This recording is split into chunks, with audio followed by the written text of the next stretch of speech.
3/4 German blood. Maybe more, depending on how you count.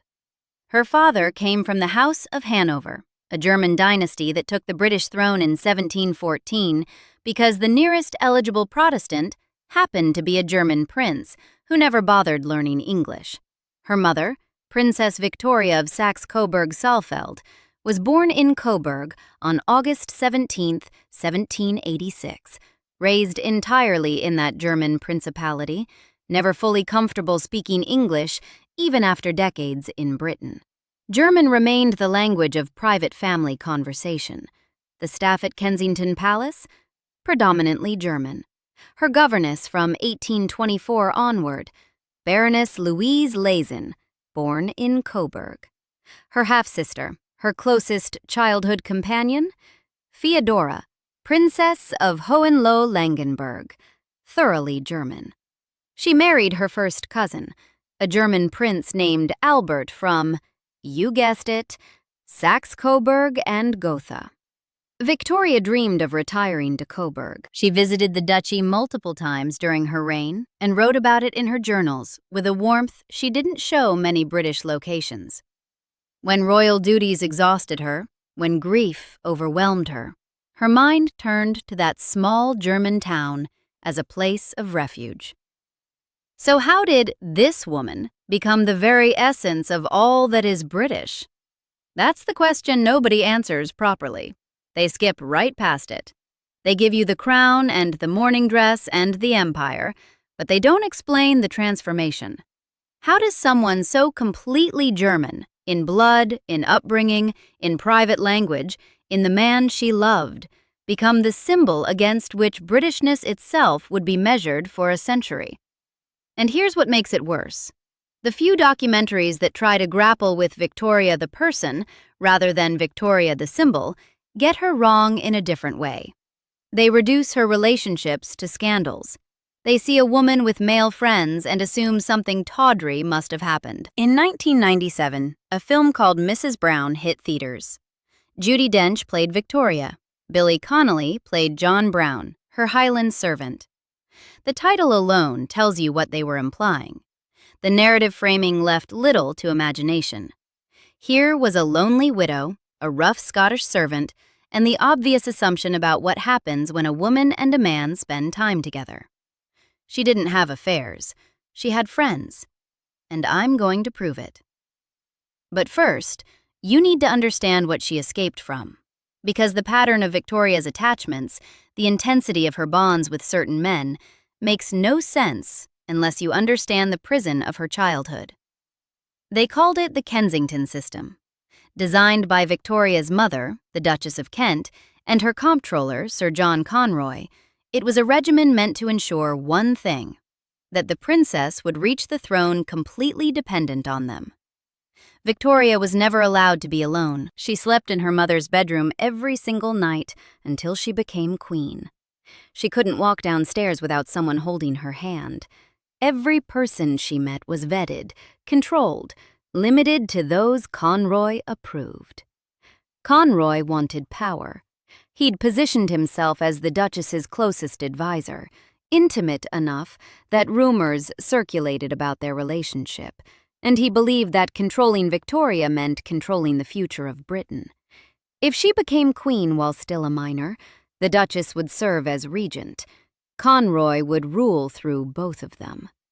In 1835, that plan nearly succeeded.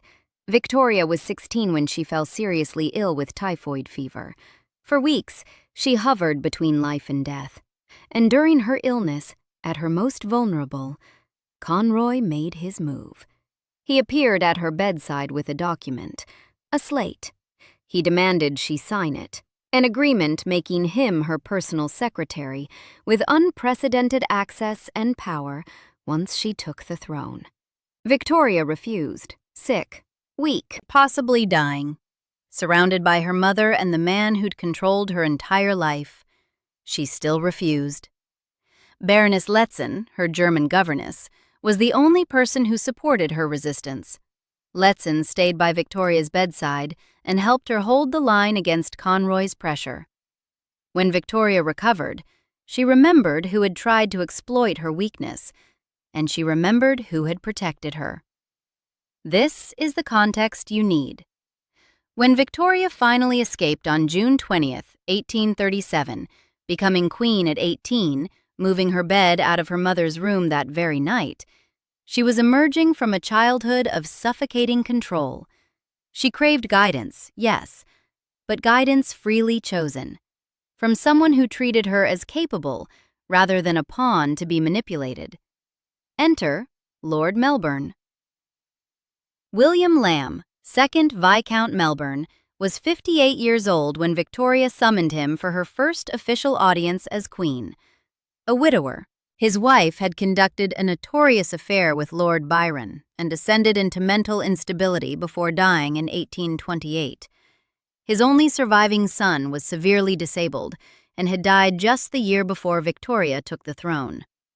The childless old widower found something like a daughter in the young queen, and Victoria found something she'd never had: a father. Her own father had died when she was 8 months old. She never knew him. Melbourne offered warmth. He offered the kind of patient guidance that treated her as intelligent, capable, worthy of real conversation about politics and history and human nature. Victoria's diary entries from those early years document the intensity of her attachment. On October 12, 1837, she wrote, "I have seen him every day with very few exceptions. I have seen him for a longer time than anybody else." Melbourne dined with her, rode with her, attended evening entertainments at her side. She recorded his opinions, his anecdotes, his jokes. She noted his appearance, his moods, his health, with the attentiveness of genuine affection. She described feeling quite like a daughter with him. Their conversations ranged far beyond state business. Melbourne told her stories of his turbulent past, of political intrigues, of the great figures he'd known. He shaped her early political views, his skepticism of reform movements, his preference for aristocratic governance, his distrust of radical change. Victoria absorbed it all. 40 years separated them, and nobody, not then, not in the century and a half since, has seriously suggested their relationship was romantic. An 18-year-old queen develops an intense emotional bond with a 58-year-old man. They see each other daily. She writes about him constantly. She relies on his judgment, seeks his company, feels devastated when political circumstances eventually pull him from her orbit. Platonic, obviously, undebatably. Remember that. We're establishing a pattern. Prince Albert arrived in Victoria's life like a comet. Their first meeting in 1836, when she was 17, produced measured reactions in her diary. Their second meeting, in October 1839, produced this. "Albert really is quite charming, and so excessively handsome. Such beautiful blue eyes, an exquisite nose, and such a pretty mouth with delicate mustachios and slight, but very slight, whiskers. A beautiful figure, broad in the shoulders and a fine waist." 5 days later, on October 15, 1839, Victoria proposed. Constitutional protocol required the monarch to ask. She didn't hesitate. The wedding took place on February 10, 1840, at the Chapel Royal St. James's Palace. Victoria wore white satin trimmed with orange blossoms, establishing a fashion for white wedding dresses that persists nearly 2 centuries later. Her diary entry that night? "I never spent such an evening. My dearest, dear Albert. His excessive love and affection gave me feelings of heavenly love and happiness I never could have hoped to have felt before." She meant it. She meant every word. The shift in their dynamic began almost immediately. Albert arrived with no defined constitutional role. Parliament had refused to make him king consort. He wasn't even granted a peerage. His frustration with this ambiguity, documented in letters to his family in Coburg and to Baron Stockmar, his longtime advisor, drove him to systematically insert himself into Victoria's official duties. Within the first year of marriage, he sat at a desk beside hers during audiences with ministers. He drafted her correspondence. He reorganized the royal household, eliminating sinecures and inefficiencies that had accumulated for generations. Victoria deferred to him increasingly.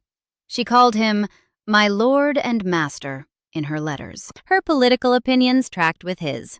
Their arguments, which she recorded with striking candor, typically ended with her acknowledging fault.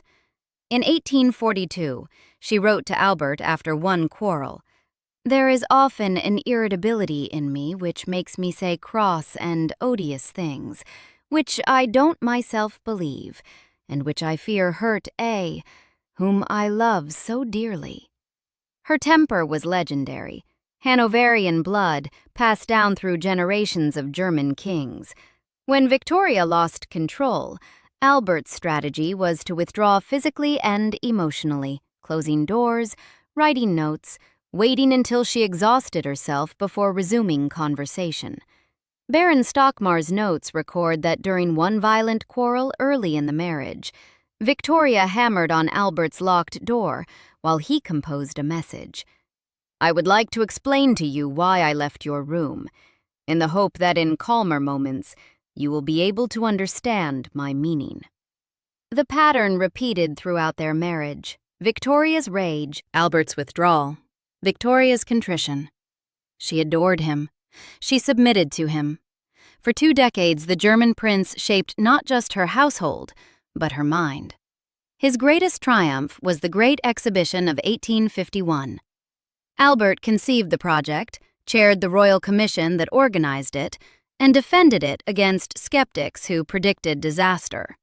The Crystal Palace in Hyde Park, Joseph Paxton's revolutionary structure of glass and iron, housed exhibits from around the world demonstrating industrial progress and imperial reach. Over 6 million visitors attended between May 1st and October 15, 1851. Victoria visited repeatedly, recording her pride in her husband's accomplishment. Yet even at this peak, Albert felt perpetually foreign. The Times had questioned his influence for years. Hostile pamphlets accused him of advancing German interests over British ones. He wrote to Stockmar of never feeling fully accepted despite 2 decades of service to the crown. And then, on December 14, 1861, at 10:50 p.m. at Windsor Castle, Albert died of typhoid fever. He was 42 years old. Victoria wrote in her diary the following day, "My life as a happy one is ended. The world is gone for me. If I must live on, it is henceforth for our poor, fatherless children, for my unhappy country, which has lost all in losing him." She withdrew from London almost entirely. She refused to open Parliament in person, a duty she wouldn't resume until 1866 and never performed regularly again. She spent most of her time at Balmoral in Scotland and Osborne House on the Isle of Wight, the residences most associated with happy family life during Albert's lifetime. She ordered Albert's rooms at Windsor preserved exactly as they'd been at his death. His clothes laid out. Fresh water brought daily for his shaving equipment. His writing materials arranged as if awaiting his return. She adopted mourning dress immediately, and here's the thing most people don't understand. She never abandoned it. 39 years, 1 month. From December 1861 until her death in January 1901. Black. Every day. For nearly 4 decades. This wasn't normal mourning. Typical upper-class widows of the era wore full mourning for 2 to 3 years before gradually reintroducing half-mourning colors and eventually normal dress. Victoria's refusal to emerge from black for almost 40 years was extraordinary. It was a statement. It was a daily renewal of grief that had no precedent and would have no successor. Keep that in mind. We're going to use it as evidence. Victoria's extended seclusion didn't just concern her family, it nearly destroyed the monarchy. The Times published editorials questioning what function a queen served if she refused to appear in public. Republican clubs formed in British cities. Joseph Chamberlain, then a rising liberal politician in Birmingham, publicly endorsed Republican principles. Sir Charles Dilke, a radical MP, delivered speeches arguing that the monarchy cost too much and delivered too little. The working-class press was savage. The Tomahawk magazine published a cartoon depicting an empty throne, cobwebbed and abandoned. In 1864, someone posted a notice on the railings of Buckingham Palace. These commanding premises to be let or sold in consequence of the late occupants' declining business. Victoria knew. Her correspondence with ministers references the public mood with a mixture of injury and defiance. She maintained that her health, both physical and nervous, rendered public appearances impossible. She expected her ministers to defend her rather than urge her to change. But the criticism didn't stop. By the early 1870s, republicanism had become a legitimate political position in Britain. The monarchy faced genuine existential risk, not from revolution, but from the slow erosion of relevance. A queen who refused to be seen was a queen who could be dispensed with. Into this crisis stepped a Highland servant. In 1865, 4 years into Victoria's seclusion, John Brown was summoned from Balmoral to attend her permanently. Brown was born on December 8, 1826, in Crathy, a village near the Scottish royal estate. He'd worked initially as a gillie, a Highland servant specializing in outdoor work, hunting, fishing, managing horses. Prince Albert had first noted Brown's competence during family excursions in the 1850s. Brown was assigned the specific duty of leading Victoria's pony through the rugged terrain surrounding Balmoral. The stated purpose of bringing him to Osborne House was therapeutic. Victoria had become largely sedentary in her grief. Her weight had increased significantly. Her physicians considered outdoor exercise essential for her health, both physical and mental. Brown's job was to get her outside, to accompany her on rides, to provide practical support. His manner was unlike any other servant's. He addressed Victoria directly, sometimes bluntly, in broad Scots dialect. Where other attendants approached with formal deference, Brown spoke with the forthright style characteristic of Highland service. He scolded her for eating too much. He insisted she walk when she wanted to stay indoors. He wrapped shawls around her without asking permission. He called her woman. From anyone else, this would have been unthinkable. From Brown, Victoria not only tolerated it, she welcomed it. Perhaps because it cut through the suffocating formality of court life. Perhaps because his directness reminded her she was still human, still physical, still alive. Perhaps because grief had made her so tired of being handled with kid gloves that someone treating her like an ordinary person felt like relief. Victoria's written descriptions of Brown are unambiguous. She called him my best and truest friend in her journal. After his death, she wrote for publication in More Leaves from the Journal of a Life in the Highlands.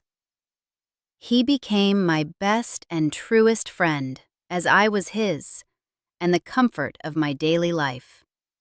She described his strong, true, honest heart and his discretion in protecting her privacy. She noted that his attention, care, and faithfulness cannot be exceeded.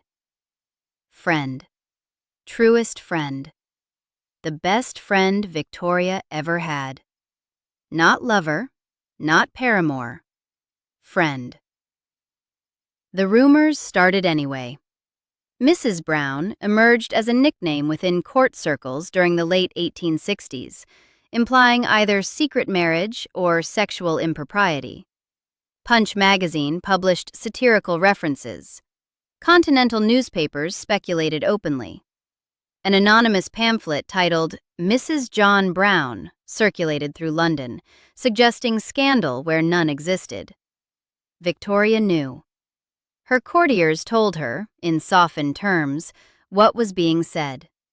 She didn't change her behavior. She didn't dismiss Brown or reduce his access. She kept her friend.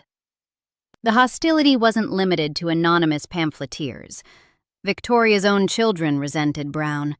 Edward, Prince of Wales, Bertie, as the family called him, particularly despised the Highland servant's unique access to his mother and his informal manner with the Queen. Bertie had his own complicated relationship with Victoria. She blamed him, unfairly, for Albert's death, convinced that stress over Bertie's romantic scandals had weakened Albert's constitution before the typhoid took hold. The prince was largely excluded from meaningful royal duties, kept at arm's length by a mother who couldn't look at him without thinking of what she'd lost. And here was Brown, a servant, calling the Queen of England woman, going where Bertie couldn't go, saying what Bertie couldn't say, occupying a place in Victoria's daily life that her own heir couldn't access. The resentment festered for years, decades. Several factors gradually shifted public perception of Victoria. The illness of Edward, Prince of Wales, with typhoid fever in late 1871, the same disease that had killed his father exactly 10 years earlier, generated sympathy for the royal family when he recovered. Victoria agreed to attend a public Thanksgiving service at St. Paul's Cathedral on February 27, 1872. Her first major ceremonial appearance in nearly 11 years. The crowds surprised everyone. The enthusiasm was genuine. The woman who had disappeared into grief emerged to find her people still wanted her.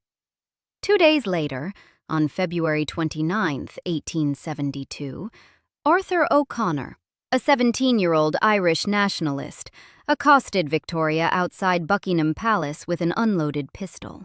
John Brown was there. He helped subdue the boy before he could harm the Queen. The incident generated another wave of sympathy for Victoria and reminded the public that she was still, despite her seclusion, their monarch. Something shifted. Brown died at Windsor Castle on March 27, 1883. He was 56 years old. The cause was erysipelas, a bacterial skin infection, complicated by what the death certificate recorded as consequences of a chill from exposure to weather. Victoria's diary entry that day. Am terribly upset by this loss, which removes one who was so devoted and attached to my service, and who did so much for my personal comfort. It is the loss not only of a servant, but of a real friend. She didn't hide her grief. She commissioned a life-sized bronze statue of Brown for Balmoral over her family's strenuous objections. She composed the inscription herself: "Friend more than servant, loyal, truthful, brave, self less than duty, even to the grave." She began writing a memoir about Brown, a book, for publication. Victoria intended the world to know who John Brown had been to her and what he had meant. Randall Davidson, Dean of Windsor, intervened. He warned Victoria that publication would generate exactly the kind of damaging publicity that had followed her throughout Brown's life. The whispers would become shouts. The speculation would become conviction. Whatever she wrote in Brown's defense would be read as confession. The manuscript was reportedly destroyed. And here's where the pattern becomes undeniable. In her final decade, Victoria developed another close relationship with a male servant. Abdul Karim arrived at court in 1887 as one of 2 Indian attendants presented to the Queen during her Golden Jubilee. He was 24 years old. Within months, Victoria had elevated him from table servant to munshi, teacher, as he instructed her in Urdu and Indian culture. The parallels to Brown are striking. Victoria showered Abdul with titles, honors, land. She insisted he be treated as a member of the household rather than as staff. She defended him against criticism from family and courtiers, who objected to his influence and his informality with the queen. And once again, the whispers started. Once again, intimacy with a male servant was interpreted as something sordid. Once again, Victoria's children seethed with resentment. The family's reaction to Abdul mirrored their reaction to Brown so precisely that it proves a point the filmmakers missed entirely. This was not about sex. This was about a pattern of behavior. Victoria formed intense attachments to people who provided practical comfort and treated her as a person rather than an institution. She elevated them. She defended them. She refused to abandon them when criticism mounted. The same woman, the same pattern, two different servants, decades apart, from opposite ends of the empire. If Victoria was having an affair with Brown in the 1860s, was she also having an affair with Abdul in the 1890s? In her 70s? Or, and here's the interpretation that actually fits the evidence, was she simply a woman who valued loyalty and friendship, and who refused to be dictated to about whom she could care for? After Victoria died, Bertie's revenge extended to Abdul, too. The new King Edward VII ordered Abdul's letters burned, just as he'd ordered Brown's memorials destroyed. The systematic erasure of both men suggests the family's hostility had nothing to do with scandal and everything to do with control. Bertie resented anyone who had access to his mother that he didn't. Now, let's talk about evidence. The case for a romantic relationship between Victoria and John Brown consists entirely of rumor, innuendo, and assumption. The Mrs. Brown nickname, the pamphlets, the whispers at court, the 1997 film that treated speculation as established fact. Judi Dench and Billy Connolly acting out a love story that exists nowhere in the historical record. The case against? Start with what exists in the archive. Victoria left behind approximately 50 million words of private writing, journals, letters, notes. 50 million words. That's not a typo. She was one of the most prolific documenters of her own life in human history. Researchers have combed through these materials for over a century. No letters suggesting impropriety with Brown have ever been found. No diary entries hinting at romantic feeling. The memorials she commissioned used the language of faithful service and devoted friendship, not romance. No witnesses came forward with first-hand observations of misconduct. No contemporary who knew both parties personally published claims of an affair. The court was full of gossips and schemers, people who would have benefited from exposing scandal, people who resented Brown's access and influence. None of them produced evidence, because there wasn't any. But here's the argument that matters most, the one that cuts through speculation and lands on character. 39 years, 1 month, in black. A woman who mourned her husband every single day for nearly 4 decades, who preserved his rooms, who brought fresh water daily for his shaving equipment, who never remarried, who spoke of Albert with undiminished love until her dying breath. This woman was somehow simultaneously conducting an affair? The psychology doesn't hold. The devotion to Albert's memory that defined Victoria's widowhood, that devotion is the evidence. It's not just grief, it's proof of character. Victoria was incapable of betraying the man she still loved decades after his death. If you understand that, really understand the 40 years of black dresses and preserved rooms and daily ritual mourning, the affair speculation collapses. And think about the pattern we established earlier. Lord Melbourne, 58 years old, intense emotional bond with an 18-year-old queen who saw him daily, wrote about him constantly, relied on him completely. Nobody suggests romance. Brown, devoted servant, intense emotional bond with a grieving widow who relied on him for outdoor exercise and practical comfort. Everyone assumes the worst. Why was every male relationship this woman had thought of as romantic? It's so unfair. The double standard isn't subtle. We simply cannot accept that a woman might have deep, important relationships with men that don't involve sex. We see closeness and assume bedroom. We see devotion and assume affair. Victoria knew what brown was to her. She wrote it down. She commissioned it in bronze. Friend, more than servant. The best friend she ever had. So how did the German girl become British? Victoria began slowly to re-emerge after the 1872 Thanksgiving service, not as the bright young queen of her early reign, not as Albert's submissive wife, as something new. The widow, the grandmother of Europe, the empress.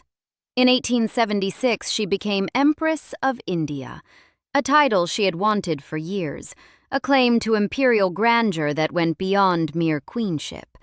The black dresses remained, but they became a uniform of a different kind. She was no longer hiding from her duties. She was performing them in mourning, reminding everyone who saw her of what she had lost and what she had endured. She outlived everyone who remembered her as anything else. The German uncles who had surrounded her throne? Dead. The German husband who had shaped her opinions? Dead. The German governess who had raised her? Dead. Melbourne, who had guided her first years as queen? Dead. Brown, who had pulled her out of the darkness? Dead. By the time of her Golden Jubilee in 1887 and her Diamond Jubilee in 1897, Victoria had occupied the throne so long that for most of her subjects, she was the only monarch they had ever known. Children born in the year of her coronation were 50 years old. Their children had never known another sovereign. The word Victorian didn't describe a German woman uncomfortably transplanted to a foreign throne. It described a set of values, an aesthetic, a moral framework, an empire. Britain didn't make Victoria British. Time did. Persistence did. The simple fact of being there, in black, for decade after decade, until the throne and the empire and the era itself bore her name. She inhabited the role so completely, for so long, that the role became her. Victoria died on January 22, 1901, at Osborne House, 81 years old. 63 years and 7 months on the throne, longer than any British monarch before her. Within days, Bertie, now King Edward VII, began his revenge. He ordered the destruction of Brown's bust at Osborne House. He had several memorials Victoria had commissioned removed. He burned letters. The systematic erasure of John Brown from royal history began almost before Victoria's coffin was sealed. The man she called her truest friend, erased by her own son. But Bertie didn't know everything. Victoria had left instructions about what should be placed in her coffin: Albert's dressing gown, a plaster cast of Albert's hand, and hidden in her left hand, positioned so mourners couldn't see, a photograph of John Brown, a lock of Brown's hair, a few of his letters. She took her friend with her, in secret, defiant to the end. The historians and filmmakers who reduced her to a series of affairs missed the actual story. They saw a widow with male friends and reached for the laziest possible interpretation. They made Mrs. Brown in 1997. They made Victoria and Abdul in 2017. They winked at scandal. They treated her devotion to Albert as a performance that couldn't possibly be genuine, because genuineness would mean taking her seriously as a person rather than a subject for titillation. Victoria trusted Lord Melbourne at 18. She submitted to Albert for 20 years. She relied on John Brown for the darkest decade of her life. She befriended Abdul Karim in her final years. Each man provided something essential: guidance, partnership, practical comfort, companionship. Each relationship was profound without being sexual. If we can't understand that, if our cultural imagination can't hold a woman having deep, important relationships with men that don't involve romance, then we've failed to understand something basic about human connection. Something basic about Victoria. She left 50 million words. She told us who Brown was to her. She commissioned it in bronze and composed the epitaph herself. Friend more than servant. The best friend she ever had.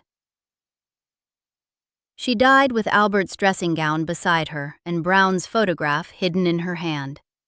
The German girl, who became the very essence of all that is British, took the two men who mattered most with her into whatever came next. Bertie could burn the letters, he could destroy the busts, he could spend his reign pretending Brown never existed. He couldn't change what Victoria knew, what she wrote, what she chose to carry into death. They can make all the films they want. They can speculate. They can wink. She knew the truth. And now, maybe, you do too. Subscribe for more stories like this.